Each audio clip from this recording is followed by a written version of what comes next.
Mercredi 13 mai 2026. Analyse info, mesdames et messieurs, merci de la confiance que vous nous faites. Merci de nous porter à cœur. Merci pour vos soutiens indéfectibles. Merci de tout cœur. Dans Analyse info, nous analysons tout et nous faisons passer tout au peigne fin. Nous avons comme socle la parole de Dieu et nous faisons dire les choses selon ce que la parole de Dieu dit. Nous disons que la parole de Dieu, comme les juristes disent, on ne fait que dire le droit, mais ici, on ne fait que dire la parole. On ne dit que la parole. On ne fait pas allégeance à qui que ce soit. On ne s'agite pas d'une certaine façon, mais nous venons tout simplement pour dire la vérité. Il n'y a que la vérité. Nous allons parler de l'Église, de tout ce qui se passe dans l'Église aujourd'hui. Parce que l'Église est un peu en ébullition d'une certaine façon. Nous allons analyser de manière froide et prendre cas par cas pour étudier ces questions. L'autre fois, nous avions parlé sur l'affaire du pasteur Moïse Mbiye. Nous allons y revenir pour prendre certains aspects. Et nous allons aussi essayer un peu de parler de l'Église du message du temps de la fin, et apporté par le prophète William Marion Branham. J'aimerais ouvrir cette émission par un verset que le pasteur, que je respecte bien, le pasteur Godem Poyi, qui a demandé au pasteur Moïse Mbiye de lire. Il a demandé au pasteur Moïse Mbiye, ou bien encore il a demandé à tous ceux qui douteraient de l'apport de l'Église dans la politique d'aller lire Romains chapitre 13. Je vais lire Romains chapitre 13. Parce que la Bible est comme la constitution du croyant. Que toute personne soit soumise aux autorités supérieures, car il n'y a point d'autorité qui ne vienne des dieux. Et les autorités qui existent ont été instituées des dieux. C'est pourquoi celui qui s'oppose à l'autorité résiste à l'ordre que Dieu a établi. Et ceux qui résistent attireront une condamnation sur eux. Nous ouvrons directement Analyse info, mesdames et messieurs,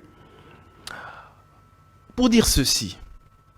Parce que quand les gens font des analyses en disant que le pasteur Moïse Mbiye est contre l'autorité encore établie, comme le dit là, dans Romains chapitre 13, c'est une mauvaise lecture des Écritures. Il faudrait placer les Écritures dans le contexte. Et ce qui tue beaucoup les hommes de Dieu, c'est aussi la mauvaise interprétation. On voudrait faire dire à la Bible ce que la Bible n'a pas dit. On veut faire dire à la Bible selon notre consentement, selon les choses qui nous plaisent. Alors que ça ne devrait normalement pas être ainsi. Quand le pasteur évoque Romains chapitre 13, dire que tous ceux qui sont là sont établis par Dieu. Vous voulez dire que à un moment donné, prenons un exemple. Les putschistes, nous avions vécu les années dernières ici, les putschs en Afrique.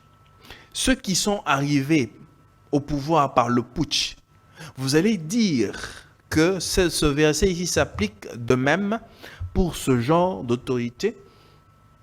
Je ne parle pas dans le cas de la RDC. Non, moi je parle de ces pays où il y a eu le putsch, où il y a eu des coups d'État.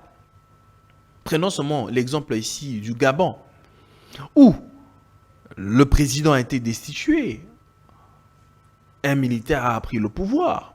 Aujourd'hui, il s'est affirmé. Ils sont allés aux élections et il a remporté les élections. Et vous allez me dire qu'une telle personne a été instituée par Dieu. À un moment donné, je suis estomaqué de constater que les pasteurs mentent au nom de Dieu. Si Dieu... Bon, heureusement, Dieu est miséricordieux. Heureusement, Dieu nous observe tous. Il regarde. Il prend son mal en patience. Il attend seulement que la coupe des péchés des Amoréens touche à son comble. Viendra un jour où tout le monde paiera. Parce qu'on ne peut pas se mettre là pour les gains personnels. Je vous avais dit ici que les pasteurs ont empoché 4 millions de dollars pour soutenir la cause de la Constitution. Et j'avais dit ici aussi que soutenir ou bien reviser, changer la Constitution, là, n'est pas le problème. Et moi, je ne m'oppose pas non plus. Et je ne dis pas que c'est mauvais de changer la Constitution. Mais la question est maintenant de savoir quelle est l'utilité, l'apport de l'Église dans cette affaire. L'exercice que les hommes de Dieu sont en train de faire, c'est là où ça biaise, c'est là où ça dérange. Que le président ait des initiatives, oh, je ne suis pas contre. Là, ce verset s'applique parce que moi, en tant que citoyen, je n'ai pas à m'opposer. Donc, c'est-à-dire qu'à un moment donné, on doit aussi se le dire, chaque citoyen, je crois la Constitution nous donne aussi ce privilège-là, que chaque citoyen a la latitude d'émettre son opinion selon ses convictions. J'ai droit à accepter ou bien de refuser. Nous ne sommes pas dans une dictature et nous n'avons pas un président dictateur où on viendra nous faire dire, accepter les choses par force. Non, pas du tout. C'est-à-dire que chacun est libre de croire, chacun est libre de prendre.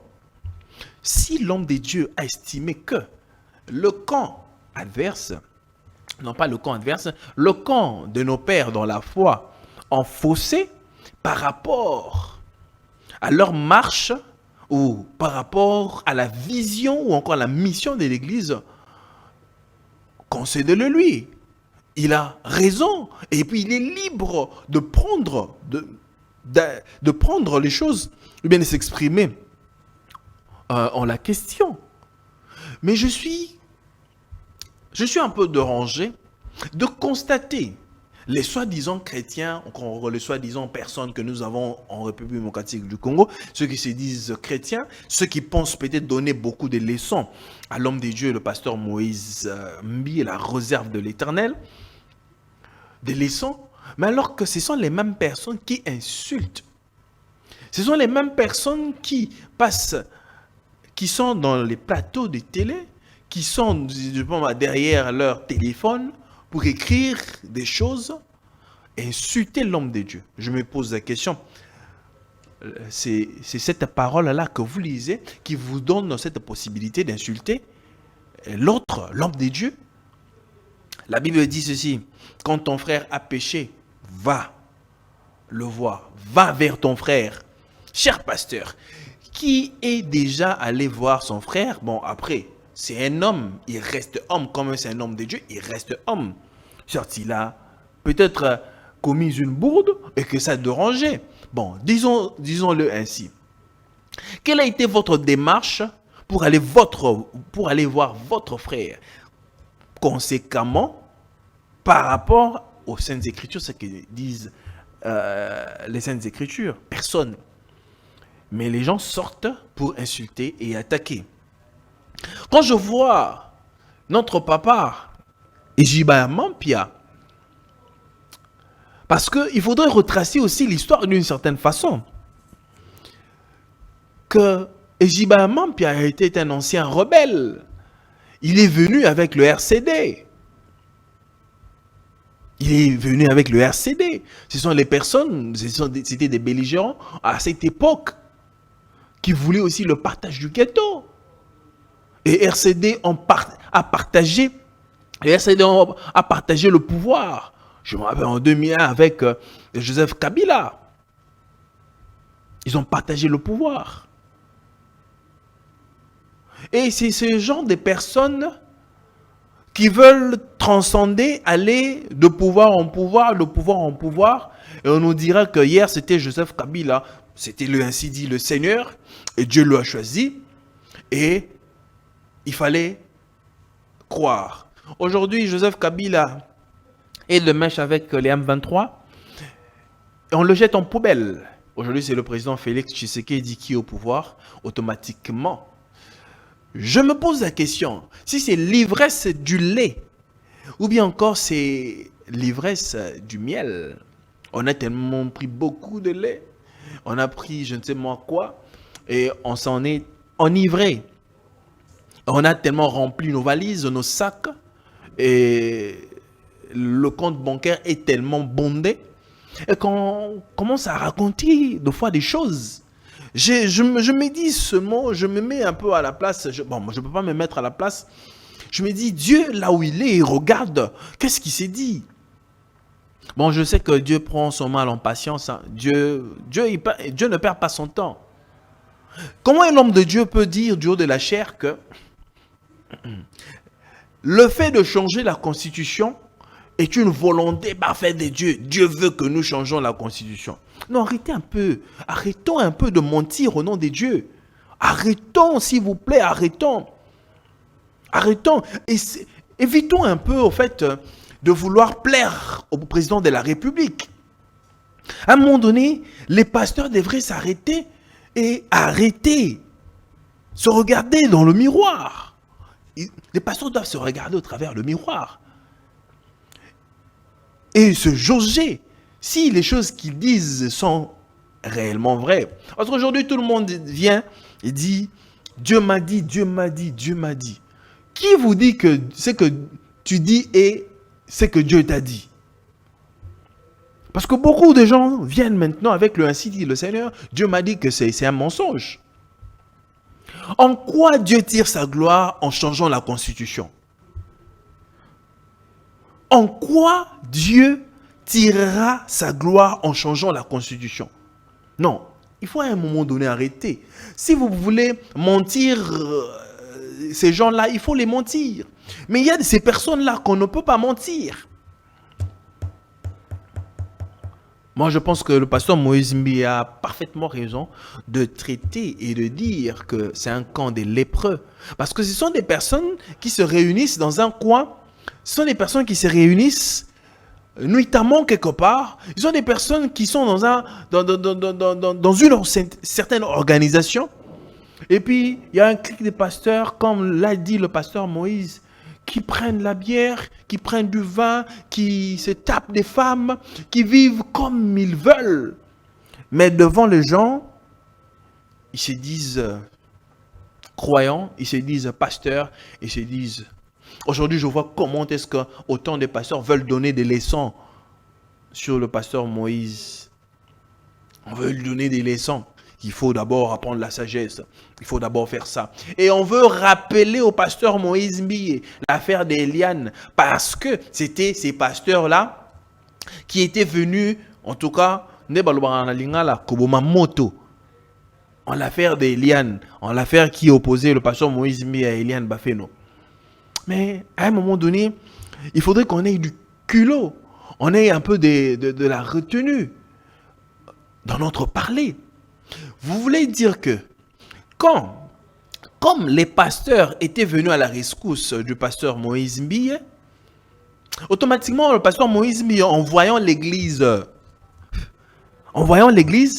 le pasteur Moïse Mbi doit laisser faire, ok, laissez, allez-y, que les âmes se perdent, que les âmes meurent, que je ne dise mot. Non, il s'est levé.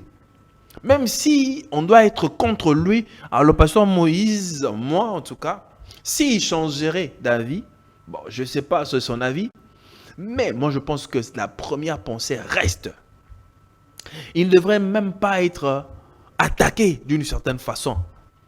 Parce que ce sont des propos qu'il a tenus et il a rappelé tout simplement la mission des pasteurs ou bien de nos pères dans l'église.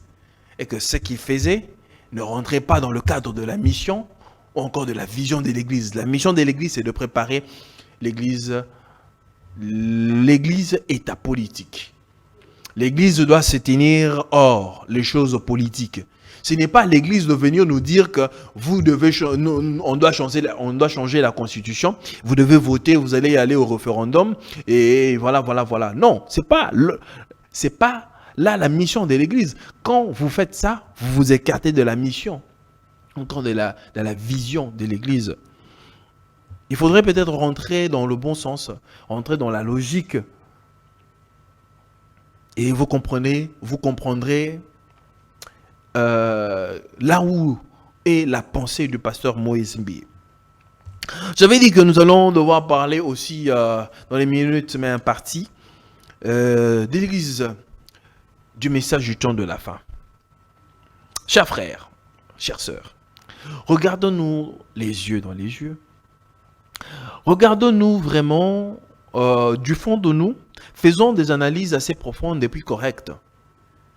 Après que le prophète William Branham soit parti et qu'il a laissé le message, et nous pouvons constater que les années 2000, en tout cas c'était les années de feu, 2002, 2003, 2004, 2005, 2006, 2007, c'était des années de feu où, je dirais, le Saint-Esprit était manifeste dans l'Église. Mais au fur et à mesure, ceux qui viennent, qui entrent dans le champ, commencent un peu à déranger. Peut-être on aura le temps prochainement de parler de manière profonde, en tout cas de l'Église. Nous allons parler de la Genèse et jusqu'à arriver là. On a vu les jeunes prédicateurs qui sont aujourd'hui venus et qui se sont improvisés prédicateurs, qui ont commencé à tronquer la parole, qui ont commencé à tronquer l'évangile apporté par le prophète William Marion Branham. Un homme de Dieu qui a servi Dieu en toute sincérité, dans la vérité, mais seulement ceux qui sont venus commencent à vivre très mal.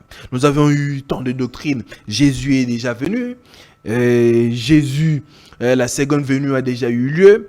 Les doctrines comme le mariage et divorce, c'est-à-dire la polygamie, la divinité, c'est-à-dire Branham Dieu. Et il y a tant de doctrines qui sont nées dans le message de William Branham. Chacun vient faire dire à la parole ce qu'il veut. Et j'ai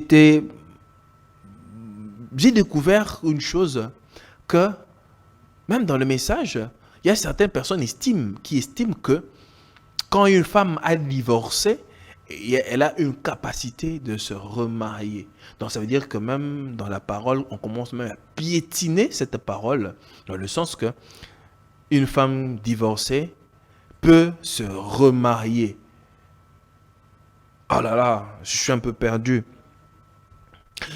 Nous avons, comme le Seigneur l'a dit dans Jean, que il y a des loups qui sont entrés dans le champ missionnaire, qui ont porté la peau des brebis. En 2000, si je ne m'abuse, vers les années 2021, 22, non, 2020, 21, il y a un pasteur, je ne veux pas citer son nom, c'était un grand pasteur qui avait une église vers ma campagne, la lumière du soir, je vais citer juste l'église. Ce pasteur-là, voilà, il est tombé. Peut-être nous parlerons aussi du mariage. La manière, le mariage dans le message, cette façon-là, les pasteurs sont tellement sévères en ce qui concerne le mariage, mais eux-mêmes ne vivent pas ce mariage-là comme il se doit. Ce pasteur-là a été tombé avec une femme. Bon, il s'est fait que le pasteur devait laisser carrément l'église. Il est resté pendant un bout de temps. Mais le pasteur, au lieu de laisser la chair, il est allé créer une autre église vers Matete.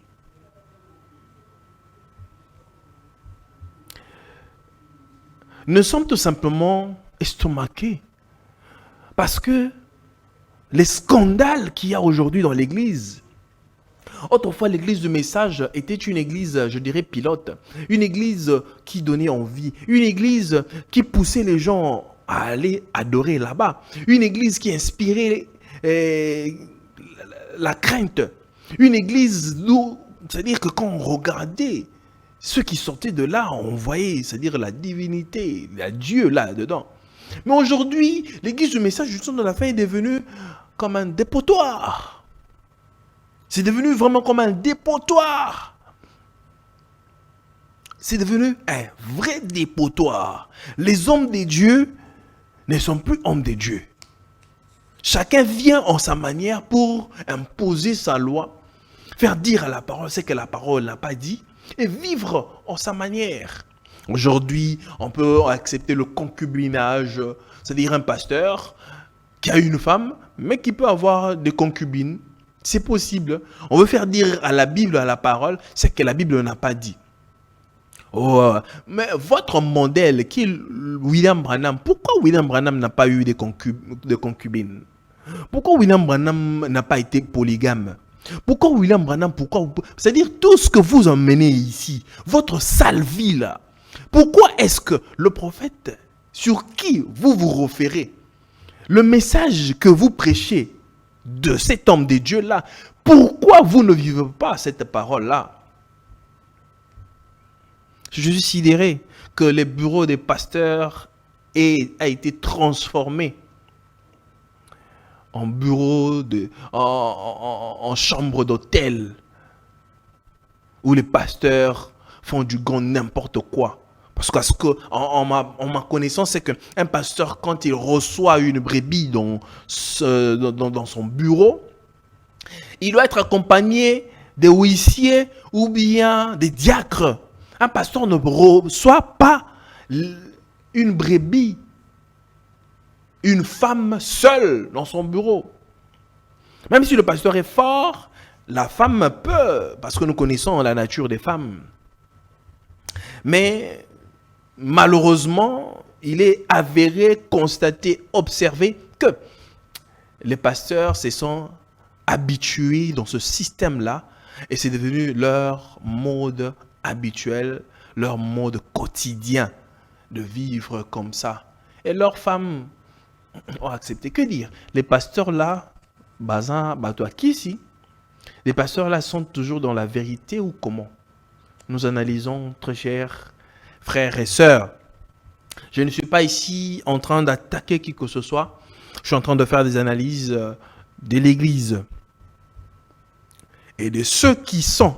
Parce que l'apôtre Paul dit qu'il ne faudrait pas qu'il y ait beaucoup qui enseignent. Pourquoi? Parce que vous serez sévèrement jugés. Vous serez sévèrement jugés. Mais je me rends compte, on dirait les pasteurs prennent cette affaire à la légère. C'est devenu comme une blague. Je viens, je me tiens là à la charge, je commence à prêcher. Des pasteurs coureurs de jupons. Des pasteurs qui sont là avec des femmes par-ci, par-là. Mais vous venez monter à la chair pour prêcher l'évangile. Sans vergogne. Vous regardez les brebis comme ça dans les yeux. Vous leur dites, Dieu a dit, William Branham a dit. Mais vous vivez très mal. Vous prenez, il y a des pasteurs. C'est que le pasteur Moïse Mbié a dit, ça va de pair pour toutes les églises, que ce soit pentecôtistes, branhamistes, que sais-je encore. Les catholiques, on le sait déjà, les témoins de Jéhovah, on sait. Les néo-apostoliques, on sait, qui prennent de la bière. Mais ce qui est sidérant, c'est que les églises de réveil, même le pasteur, nos pères que vous voyez là, ils prennent, ils picolent comme vous n'avez pas idée. Et ça emboîte encore les pas à ceux de l'église du message. Ils sont là dans des combines bizarres. Que Dieu ait pitié de nous. Que Dieu ait pitié tout simplement de nous. J'ai pitié des brebis du Seigneur. J'ai pitié. J'ai la mort dans l'âme. J'ai la mort dans l'âme. Je me suis toujours posé cette question. Est-ce que l'Apocalypse chapitre 5 n'a peut-être pas eu lieu? À un moment donné, je me pose des questions. Est-ce que Vincent Capet n'a-t-il peut-être pas raison quelque part? La fumée est entrée dans le temple. L'intercession s'est arrêtée. Tout ce que nous faisons, peut-être nous sommes en train de faire des choses en l'air. Mesdames et messieurs, je vous reviendrai avec force, avec au prochain numéro. On se retrouve demain. Que la paix soit avec vous et que Dieu vous bénisse. Au revoir.